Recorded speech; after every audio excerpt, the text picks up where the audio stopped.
જય માતાજી, હું પીટી જાડેજા મીડિયા સમક્ષ એક નિવેદન કરવા માગું છું કે સવારથી મને ફોન આવે છે, ટીવીમાં જાણવા મળેલ છે. તો પહેલાં તો મેં રાજીનામું આપવાનું કીધું હતું, આપ્યું નથી અને આપવાનો પણ નથી. મારે જે થોડો ઘણી નારાજગી હતી એ મીડિયામાં અને સોશિયલ મીડિયામાં હજારો યુવાનો, લાખો યુવાનો સૌરાષ્ટ્ર અને ગુજરાતભરમાંથી બરાબર છે મારા સમર્થનમાં આવ્યા. સંકલન સમિતિ સમર્થનમાં ના આવી એટલે મારો થોડો નારાજગી હતી. એ નારાજગી મેં વ્યક્ત કરી છે.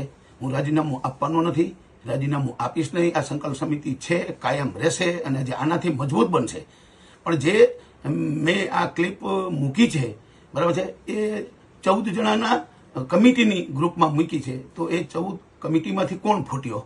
તો જે મારી નારાજગી નહીં પણ મારો જે આક્ષેપ હતો એ ખોટો નથી. હું સાયબર ક્રાઇમમાં ફરિયાદ કરીશ અને હું જાણીશ કે આ ગદ્દાર કોણ છે. એ એક જ છે. એટલે મને સંકલન સમિતિના બધાના ફોન આવ્યા કે ભાઈ એક જ વ્યક્તિ છે તો આપણે એને ખુલ્લો પાડશું અને સંકલન સમિતિમાં જે આવી રીતે જોડાયેલા છે એને આપણે દૂર કરશું. એટલે મારી નારાજગી દૂર થઈ ગઈ અને અત્યારે મારે રમજુ બાબા સાહેબ બધા સાથે વાતે થઈ ગઈ બરાબર છે. અને હું સાંજે કે કાલે અમે આ મિટિંગ કરશું, આ બાબતમાં ચર્ચા કરશું એવું પણ મને કીધું. પણ મૌખિક મને બધાના ફોન આવ્યા એમાં આવું જણાવ્યું છે.